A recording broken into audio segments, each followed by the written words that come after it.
Assalamualaikum warahmatullahi wabarakatuh. Perkenalkan, nama saya Andreas Saputra dari kelas Perbankan Syariah A. Saya di sini akan mempresentasikan tentang syirkah dalam hak kepemilikan tanah. Indonesia dikenal sebagai negara agraris yang memiliki lahan pertanian yang begitu luas dengan sumber daya alam yang beraneka ragam dan berlimpah, sehingga sebagian besar penduduknya bekerja sebagai bidang pertanian. Indonesia juga merupakan salah satu negara yang memiliki luas lautan yang begitu besar. Tidak hanya dengan lautan yang besar, namun juga dengan luas daratan yang begitu besar pula. Tidak hanya dikenal sebagai negara agraris saja, namun Indonesia juga dikenal sebagai negara yang mempunyai jumlah penduduk muslim terbesar di dunia. Indonesia sendiri memiliki tanah yang subur dan dimanfaatkan untuk berbagai sektor, utamanya pada sektor pertanian. Dikarenakan tanahnya yang luas dan subur, bidang pertanian dijadikan sebagai bidang yang dapat digunakan untuk menopang perekonomian negara Indonesia.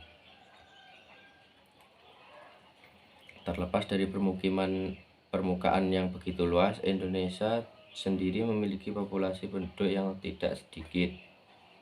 Jumlah penduduk yang ada di negara Indonesia saat ini tahun 2021 mencapai 271.349.889 jiwa, yang mana data ini didapatkan dari diadakannya sensus penduduk pada tahun 2020 oleh Kementerian Dalam Negeri.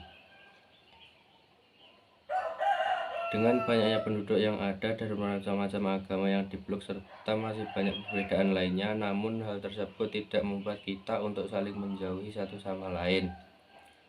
Hal ini seharusnya malah membuat kita untuk bisa saling berteman atau berhubungan, bahkan berinteraksi satu sama lain untuk dapat saling bertukar pengalaman.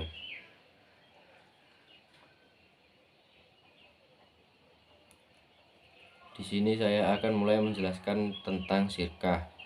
Syirkah adalah suatu hubungan yang merupakan bentuk dari percampuran beberapa pihak yang dalam Islam pola operasionalnya melekat prinsip kemitraan usaha serta nantinya akan dilakukan sistem bagi hasil oleh pihak yang bersangkutan tersebut. Dengan melakukan syirkah, seseorang dapat mengatasi atau dapat dijadikan untuk memecahkan suatu masalah yang berkaitan dengan permodalan. Maka dari itu, syirkah merupakan salah satu solusi yang dapat diaplikasikan pada perbankan syariah. Maksud lain dari syirkah yaitu seseorang atau beberapa belah pihak mencampurkan harta yang dimilikinya dengan harta milik orang dengan tujuan untuk melakukan suatu usaha atau transaksi yang nantinya diharapkan akan memberikan keuntungan untuk semua pihak. Syirkah menurut bahasa berarti al-ikhtilat, yang artinya campur atau bercampuran. Menurut definisi syirkah syariah, syirkah adalah transaksi antara dua orang atau lebih yang bersepakat untuk melakukan suatu usaha finansial dengan tujuan mencari keuntungan. Menurut Muhammad Al-Syarbini Al-Khatib, yang dimaksud dengan syirkah ialah ketetapan hak pada dua orang atau lebih dengan cara yang masyhur atau diketahui. Menurut Syibab Al-Din Al-Qalyubi wa Umairah, yang dimaksud dengan syirkah adalah penetapan hak pada sesuatu bagi dua orang atau lebih. Pengertian syirkah sangatlah luas serta banyak pandangan dari beberapa ulama, yang mana mereka memiliki pemikiran masing-masing mengenai apa itu syirkah. Penerapan syirkah dalam pembagian tanah. Dalam penerapan ini, syirkah sangat banyak sekali jenisnya. Di sini kita mengambil contoh untuk penerapan syirkah dalam hak kepemilikan tanah. Misalnya, ada dua belah pihak yang ingin melakukan syirkah dengan tujuan supaya mendapatkan keuntungan. Nah, syirkah yang mereka lakukan yaitu dengan menggabungkan harta yang mereka miliki dengan jumlah yang sama untuk dibelikan seluas tanah atau lahan kosong. Dengan begitu mereka berharap dengan memiliki tanah kosong tersebut nantinya tanah tersebut dapat memberikan keuntungan dengan semakin bertambahnya harga tanah. Secara tidak langsung mereka melakukan hal tersebut untuk menyimpan sebagian hartanya yang mereka miliki untuk saling kerjasama dalam bentuk investasi atau dibelikan seluas tanah dengan cara menggabungkan hartanya tersebut. Berikut adalah rukun-rukun syirkah. A. Sigat atau ijab kabul, yang mana sigat merupakan ungkapan yang keluar dari kedua belah pihak atau yang melakukan akad tersebut secara sadar menunjukkan kehendaknya untuk melakukan kerjasama tersebut. B. Dalam pelaksanaannya, sirkah atau akad harus dilakukan oleh seseorang dengan orang lain atau dua pihak yang melakukan transaksi. C. Objek akad atau yang berupa modal dan pekerjaan yang merupakan pokok dalam melakukan sirkah. Sedangkan untuk syarat-syarat berjalannya sirkah menurut Islam dijelaskan dalam fikih Islam lengkap mengenai penjelasan hukum Islam mazhab Syafi'i, yakni 1. Terdapat barang yang berharga berupa dirham dan dinar yang mana pada intinya memiliki harga atau nilai jual. 2. Kedua belah pihak atau seseorang yang akan melakukan sirkah haruslah mengeluarkan modal yang sama jenis dan juga macamnya. 3. Harta milik keduanya yang akan melakukan sirkah digabungkan sehingga menjadi satu yang selanjutnya dapat digunakan sebagai modal. 4. Terdapat persetujuan dari masing-masing pihak yang melakukan sirkah untuk dapat menggunakan harta tersebut. Apapun hasilnya nanti, baik untung maupun rugi, sudah menjadi tanggungan bersama dan telah disetujui sejak awal dan akan dilakukannya sirkah.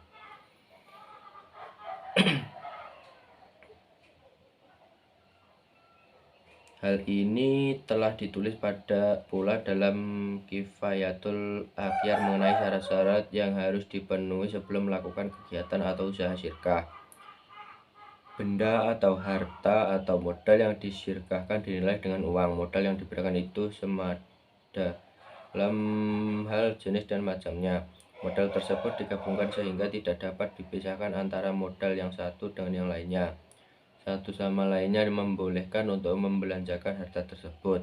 Keuntungan dan kerugian diterima sesuai dengan ukuran harta atau modal masing-masing atau menurut kesepakatan antara pemilik modal.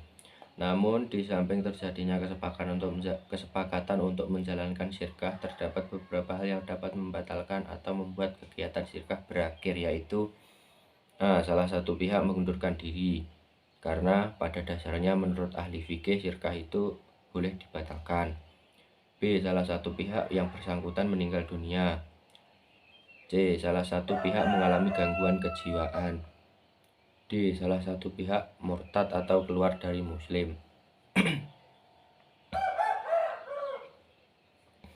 Pengambilan keputusan dalam hak kepemilikan. Dalam hal ini yang akan dibahas yaitu jika dalam dilakukannya suatu hubungan atau kegiatan sirkah pada usaha tanah, namun salah satu pihak mengalami kematian atau meninggal dunia tersebut dahulu, sehingga apa yang terjadi pada hubungan sirkah yang telah dilakukannya. Nah, dalam hal ini kita akan membahas lebih rinci untuk dapat mengetahui apa yang harusnya dilakukan oleh salah satu pihak yang masih hidup. Misalnya seperti ada dua belah pihak yang melakukan sirkah seperti halnya di kehidupan masyarakat. Mereka melakukan sirkah dengan barang atau modal yang mereka gunakan, yaitu berupa seluas tanah kosong. Dalam hal tersebut, mereka telah menggabungkan harta yang mereka miliki menjadi satu dan akhirnya mereka dapat membelikan berupa tanah kosong. Dikarenakan mereka menggabungkan hartanya dengan jumlah yang sama berupa uang, jadi tanah tersebut merupakan milik keduanya dengan hak kepemilikan yang sama. Keduanya memiliki pikiran untuk bisa membuat usaha di atas tanah kosong tersebut, sehingga nantinya hartanya yang telah digabungkan tadi memberikan keuntungan untuk kedua belah pihak, sehingga harta yang dimiliki dapat bertambah. Pembagian harta warisan menurut agama Islam. Pembagian harta warisan dalam Islam merupakan harta yang diberikan dari orang yang telah meninggal kepada orang-orang terdekatnya seperti keluarga dan kerabat-kerabatnya. Pembagian harta warisan dalam Islam diatur dalam Al-Quran, yaitu pada An-Nisa yang menyebutkan bahwa pembagian harta warisan dalam Islam telah ditentukan ada 6 tipe persentase pembagian harta warisan. Ada pihak yang mendapatkan setengah, seperempat, seperdelapan, 2/3, sepertiga, dan 1/6. Selain itu, merujuk pada beberapa ketentuan dalam ilmu fikih yang lebih spesifik terkait dengan pembagian warisan, antara lain asal masalah. Asal masalah artinya bilangan terkecil yang darinya bisa didapatkan bagian secara benar. adadur ru'us. Secara bahasa adadur ru'us berarti bilangan kepala. Siham adalah nilai yang dihasilkan dari perkalian antara asal masalah dan bagian pasti seorang ahli waris zawil furudi. Majmu siham adalah jumlah keseluruhan siham dalam menghitung pembagian warisan. Penentuan asal masalah, contoh dari penyebut 4 dan 6 asal masalahnya 24 penentuan siham masing-masing ahli waris. Contoh istri 24 kali seperempat sama dengan 6 dan seterusnya. Pewaris adalah orang yang pada saat meninggal berdasarkan putusan pengadilan beragama Islam meninggalkan ahli waris dan harta peninggalan. Ahli waris adalah orang yang pada saat meninggal dunia mempunyai hubungan darah atau hubungan perkawinan dengan pewaris beragama Islam dan tidak terhalang karena hukum untuk menjadi ahli waris. Harta peninggalan adalah harta yang ditinggalkan oleh pewaris, baik yang berupa harta benda yang memiliki hak miliknya maupun hak-haknya. Harta warisan adalah harta bawaan ditambah bagian dari harta bersama setelah digunakan untuk keperluan pewaris selama sakit sampai meninggalnya, biaya pengurusan jenazah, pembayaran hutang, dan pemberian untuk kerabat.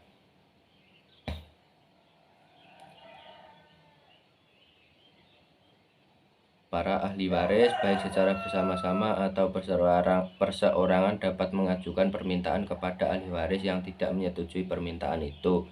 Maka yang bersangkutan dapat mengajukan gugatan melalui pengadilan untuk dilakukan pembagian harta warisan. Pasal 188 KHI dengan ketentuan sebagaimana berikut ini. 1. Bila pewaris tidak meninggalkan ahli waris sama sekali atau ahli warisnya tidak diketahui ada atau tidaknya, maka harta tersebut atas putusan pengadilan agama diserahkan penguasaannya kepada Baitul Mal untuk kepentingan agama dan kesejahteraan umum. Pasal 191 KHI. Bagi pewaris yang beristri dari seorang, maka masing-masing istri berhak mendapat bagian gonogini dari rumah tangga dengan suami, sedangkan keseluruhan bagian pewaris adalah menjadi hak milik para ahli warisnya. Pasal 190 KHI. Duda mendapatkan separuh bagian bila pewaris tidak meninggalkan anak, dan bila pewaris meninggalkan anak maka duda mendapatkan seperempat bagian. Pasal 179 KHI. Janda mendapatkan seperempat bagian bila pewaris tidak meninggalkan anak, dan apabila pewaris meninggalkan anak maka janda mendapatkan seperempat bagian. Pasal 180 KHI.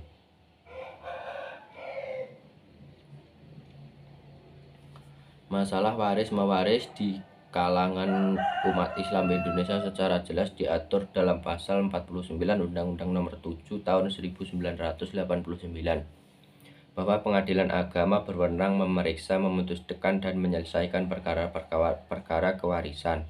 Sedangkan menurut hukum Islam, hak waris itu diberikan baik kepada keluarga wanita, anak perempuan, cucu perempuan, ibu dan nenek pihak perempuan, saudara perempuan sebapak, seibu, sebapak, atau seibu saja. Para ahli waris berjumlah 25 orang yang terdiri dari 15 orang dari pihak laki-laki dan 10 dari pihak perempuan. Ahli waris dari pihak laki-laki ialah anak laki-laki, cucu laki-laki, bapak, datuk, saudara laki-laki, seibu, sebapak, saudara laki-laki sebapak, saudara laki-laki seibu, keponakan laki-laki seibu sebapak, keponakan laki-laki sebapak, paman seibu sebapak, paman sebapak, dan seterusnya, masih banyak lagi. Sedangkan bagian masing-masing ahli waris adalah istri mendapat seperempat bagian apabila si pewaris mati tidak meninggalkan anak atau cucu, dan mendapatkan bagian 1/8 apabila si pewaris mempunyai anak atau cucu, dan istri berhak mendapatkan juga bagian warisannya. Dengan demikian, maka dalam Islam pembagian warisan bukan melalui pembagian merata kepada ahli waris, akan tetapi dengan pembagian yang proporsional seperti penjelasan di atas. Sekian presentasi dari saya. Akhirnya, wassalamualaikum warahmatullahi wabarakatuh.